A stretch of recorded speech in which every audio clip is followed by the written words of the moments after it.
गांधी मैदान से डाक बंगला चौराहा तक ये भीड़ आई। डाक बंगला चौराहे पर पुलिस ने बैरिकेड किया हुआ था और उनको वहां भी रोकने की कोशिश की गई, तो पुलिस पर पथराव किया गया, मिर्च के पाउडर छिड़के गए।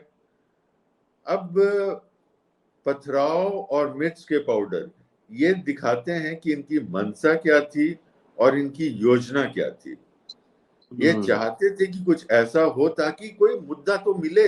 बिहार में बीजेपी की स्थिति बहुत राजनीतिक रूप से कमजोर हो गई है। अच्छा। और बिहार के बीजेपी के नेताओं को किसी न किसी के माध्यम से सत्ता में रहने की आदत हो गई है। तो ये विपक्ष में रहना उनके लिए एक नया एक्सपीरियंस है और उसको वो मतलब झेल नहीं पा रहे हैं, तो इसलिए मुद्दों की तलाश कर रहे हैं। तो जहां कोई मुद्दा था ही नहीं, जहां ऑलरेडी मुख्यमंत्री जी ने क्लियर कट ओपन ऑफर दे दिया था, वहां एक मुद्दा बनाने की कोशिश की गई। लिस्ट मार्च की कोई जरूरत नहीं थी।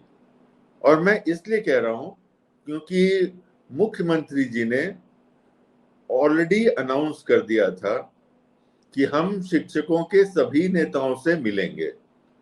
इसके अलावा राजनीतिक पार्टी के सभी नेताओं से मिलेंगे, चर्चा करेंगे और उनके विचारों को देखते हुए अगर इस नियम में कोई संशोधन की जरूरत पड़ी तो संशोधन भी करेंगे। तो अब आप मुझे ये बताइए कि एक मुख्यमंत्री की तरफ से इससे बेहतर ऑफर क्या हो सकता है लोगों के लिए।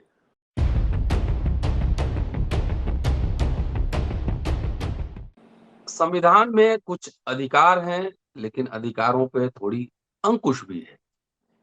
धरना प्रदर्शन, प्रोटेस्ट करना, ये अधिकार जरूर मिला है, लेकिन उसकी क्या सीमा है ये भी समझना जरूरी है। कल बिहार में बीजेपी का विधानसभा मार्च था, लाठीचार्ज हुई, एक बीजेपी के एक नेता की मौत हो गई। पूरा जानेंगे कि आखिर मामला क्या है। दोस्तों, रतनलाल बोल रहा हूं और आप देख रहे हैं अम्बेडकर नामा। हमारे साथ farmer IPS officer, Tamil Nadu cadre के डीजी रैंक ऑफिसर और अभी वर्तमान में आरजेडी के राष्ट्रीय प्रवक्ता करुणा सागर साहब मौजूद हैं। चूंकि पुलिस ऑफिसर भी रहे हैं, तो ये समझना जरूरी है कि जो कल घटना हुई है उसको कैसे देखा समझा जाए। और दूसरा, कि क्या विपक्ष अब लोकसभा चुनाव की तैयारी के मूड में आ चुका है। बीजेपी तो वैसे 5 साल तैयारी करती रहती है, लेकिन क्या विपक्ष अब एक्टिव हो रहा है? स्वागत है सर। थैंक यू, धन्यवाद प्रोफेसर साहब। आप चर्चित पुलिस ऑफिसर रहे हैं। बिहार में कल पिटाई हुई है बीजेपी कार्यकर्ताओं की, एक व्यक्ति की मौत भी हो गई है। गंभीर आरोप लगाए जा रहे हैं, किसके इशारे पर लाठीचार्ज हुआ, सरकार पे बीजेपी नेता हमला बोल रहे हैं। क्या था मामला सर? देखिए प्रोफेसर साहब, जैसे आपने कहा कि जो हमारी संवैधानिक व्यवस्था है उसमें हमारे राइट्स को रीजनेबल रिस्ट्रिक्शंस भी लगाया जाता है। तो आपने जो सवाल पूछा है उसके दो पहलू हैं, एक कानूनी पहलू है और दूसरा राजनीतिक पहलू है। जी। तो मैं आपके दर्शकों के लिए जरा संवैधानिक और कानूनी व्यवस्था क्या है वो मैं 1 मिनट में बता देता हूँ और उसके बाद हम उसका राजनीतिक जो पहलू है उस पर आते हैं। तो देखिए, आपने जैसा कहा कि कॉन्स्टिट्यूशन के आर्टिकल 19(1) में जो लिबर्टी हमें दी गई है उसमें रीजनेबल रिस्ट्रिक्शंस भी लगाया जाता है कानून व्यवस्था बनाए रखने के लिए और सामाजिक स्थिति को बनाए रखने के लिए। तो सेक्शन 141 ऑफ आईपीसी जो है वो एक अनलॉफुल असेंबली को एक्सप्लेन करता है कि कोई असेंबली, कोई भीड़ कब वो अनलॉफुल हो जाती है। और सीआरपीसी का जो चैप्टर 10 है उसमें सेक्शन 129 से लेके 144 तक इस अनलॉफुल असेंबली को कैसे हैंडल किया जाता है उसके बारे में बताता है। उसके अलावा बहुत सारे हाई कोर्ट्स में जजमेंट्स आए हैं जिसमें ये बताया गया है कि कोई अनलॉफुल असेंबली हो तो उसमें किस तरह से बल का प्रयोग करना चाहिए और किस तरह से भीड़ को काबू में करना चाहिए जी।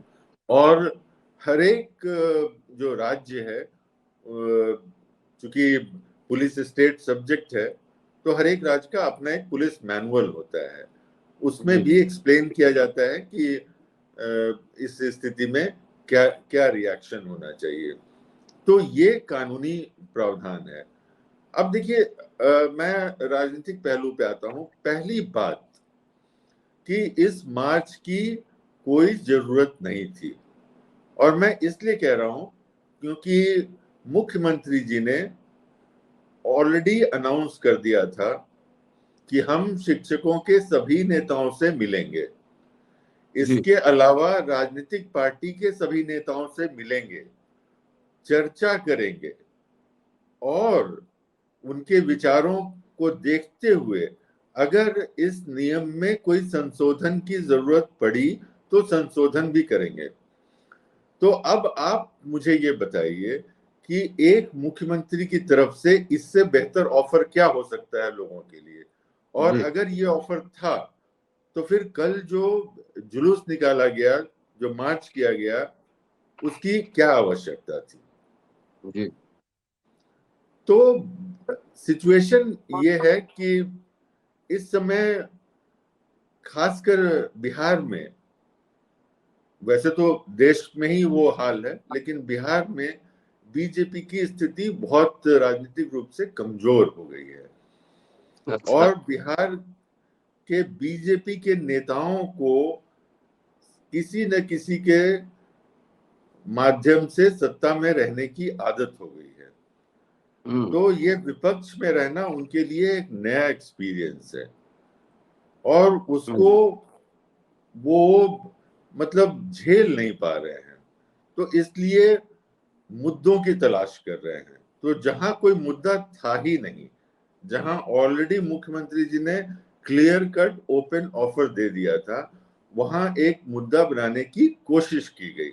लेकिन कल के कल की जो भीड़ थी उसमें कहीं से आम जनता का कोई समर्थन नहीं था, कहीं से कोई शिक्षकों का प्रतिनिधित्व नहीं था। ये प्रायोजित भीड़ थी जो बीजेपी की थी और इन्हें परमिशन दिया गया था गांधी मैदान में सभा करने के लिए। जी। तो आप प्रोफेसर हैं, आपके जो श्रोता हैं वो भी ये अप्रिशिएट करेंगे कि जब आपको कानून से मीटिंग के लिए अगर परमिशन था तो आपको मीटिंग करना था, उसमें कहीं कोई दिक्कत नहीं थी। तो गांधी मैदान में मीटिंग करनी थी। अब आप गांधी मैदान से निकलकर और विधानसभा जहां की सत्र चल रहा था वहां मार्च करने की कोशिश की। तो जैसे ही आप गांधी मैदान से बाहर निकलते हैं और जहां सीआरपीसी के सेक्शन 144 के तहत प्रोहिबिटरी ऑर्डर लगाया हुआ है, तो कोई भी 5 से ज्यादा आदमी वहां 5 या 5 से ज्यादा आदमी इकट्ठा नहीं हो सकता है। तो जैसे ही आप एक भीड़ लेकर आगे बढ़े तो आपकी स्थिति तो कानून के सामने गैर कानूनी हो गई और फिर भी पुलिस कोशिश करते रही इनको रोकने के लिए और गांधी मैदान से डाक बंगला चौराहा तक ये भीड़ आई। डाक बंगला चौराहे पर पुलिस ने बैरिकेड किया हुआ था और उनको वहां भी रोकने की कोशिश की गई, तो पुलिस पर पथराव किया गया, मिर्च के पाउडर छिड़के गए। अब पथराव और मिर्च के पाउडर ये दिखाते हैं कि इनकी मंशा क्या थी और इनकी योजना क्या थी। ये चाहते थे कि कुछ ऐसा हो ताकि कोई मुद्दा तो मिले। आज जिस तरह से महागठबंधन की सरकार चल रही है और जनता के सामने पॉपुलर है, तो इनको था कि किसी भी तरह से कुछ एक सिचुएशन क्रिएट किया जाए। और लेकिन पुलिस ने फिर भी सारे प्रोटोकॉल्स फॉलो किए और जो एक ग्रेडेड रिस्पांस होता है, बैलेंस रिस्पांस होता है, पुलिस ने वो करने की कोशिश की। वाटर कैनन का इस्तेमाल किया, टीयर गैस का इस्तेमाल किया। फिर भी जब पथराव होता रहा और इस तरह से अटैक उन पर होता रहा, और आप अगर डकबंगला चौराहा को आप जानते हैं, वो बहुत महत्वपूर्ण चौराहा है पटना का, और उसके चारों तरफ बहुत बड़ा मार्केट और लोगों का आवाजाही है। तो इस भीड़ को डिस्पर्स करना पुलिस की मजबूरी थी और फाइनली लाठीचार्ज हुआ। तो लाठीचार्ज जो पुलिस का जो बल प्रयोग का जो सिस्टम है, उसमें कोई आश्चर्यजनक तो घटना नहीं है।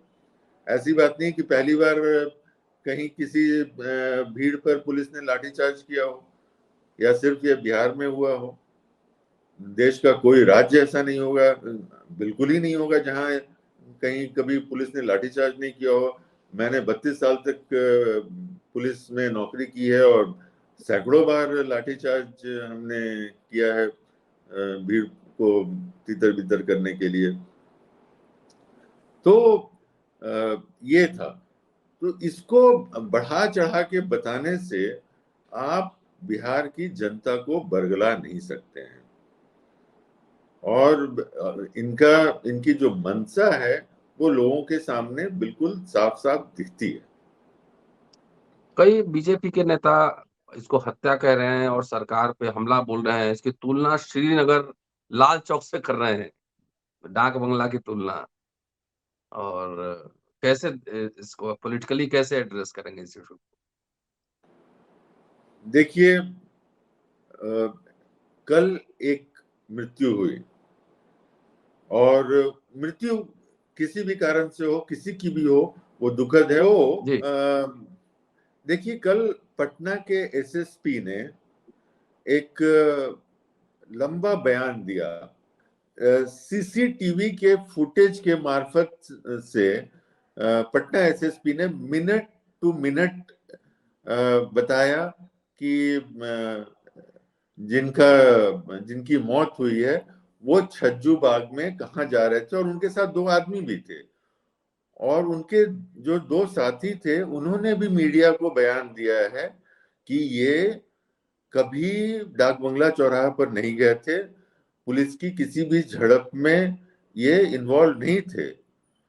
ये जब आए कोतवाली के पास तो पता चल गया कि वहां पर लाठीचार्ज हो रहा है, तो वो छज्जू बाग की तरफ चले गए, जो लेफ्ट की तरफ है, कोतवाली थाने से बांसघाट की तरफ है। और फिर वो अचानक गिरते हैं और उनको हॉस्पिटल ले जाया जाता है और उनकी मृत्यु हो जाती है। खैर, इसकी पोस्टमार्टम रिपोर्ट भी आएगी, और डीएम ने अच्छा किया कि पोस्टमार्टम के लिए बाकायदा एक बोर्ड का गठन किया था। तो और मैजिस्ट्रियल इंक्वायरी होगी तो उसका भी रिपोर्ट आ जाएगा जी। लेकिन कल हमने ना जो मीडिया में हमने कई वीडियोस देखे कि बीजेपी के नेता पीएमसीएच जाकर जो मृतक हैं उनके जो परिजन हॉस्पिटल में थे, वो बहुत ही उत्तेजित थे और मीडिया को बता रहे थे कि बीजेपी के नेता आ रहे हैं और यहाँ सिर्फ फोटो खिंचा रहे हैं, राजनीति कर रहे हैं, उन्हें इनकी मौत से कोई संवेदना नहीं है, इनकी मौत से कोई लेना देना नहीं है। तो ये जो प्रकरण आपने बताया, इसकी वस्तु स्थिति ये है। चलिए, शुक्रिया सर। और आपने बहुत बेहद ही महत्वपूर्ण जानकारी दी पटना में जो हुआ है उसको लेकर, और भविष्य की राजनीति को लेकर। बीच-बीच में अम्बेडकरनामा में आते रहिए। और दोस्तों, करुणा सागर साहब हैं, फॉर्मर डीजी हैं, तमिलनाडु कैडर कैडर के, अभी आरजेडी के स्पोक्स पर्सन हैं। देखते रहिए अम्बेडकरनामा। ये अम्बेडकरनामा है, गोदी मीडिया नहीं। शुक्रिया। Thank you sir.